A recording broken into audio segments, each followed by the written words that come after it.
Welcome back to Oli's blog. আশা করছি সবাই খুব ভালো আছো। তো 2-3 দিন আগে যে মাশরুমগুলো তোমাদেরকে দেখিয়েছিলাম সেইগুলো জাস্ট দেখো 2-3 দিন পর কি বড় বড় হয়ে গেছে।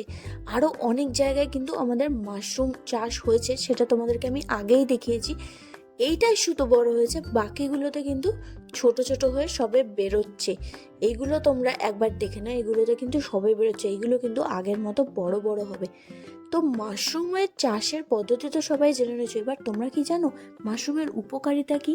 মাশরুম উচ্চ রক্তচাপ এবং কোলেস্টেরলকে নিয়ন্ত্রণে রাখে, আর মাশরুমে কিন্তু পটাশিয়ামের পরিমাণ খুব বেশি থাকে।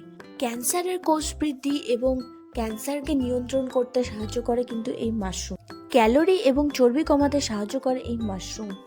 যারা মাশরুম খান তাদের কিন্তু মনে রাখার ক্ষমতা নর্মাল সাধারণ মানুষদের থেকে কিন্তু অনেক বেশি হয়। মাশরুম হাড়কে শক্তিশালী করে এবং পেশিগুলোকে সঠিকভাবে কাজ করতে সাহায্য করে।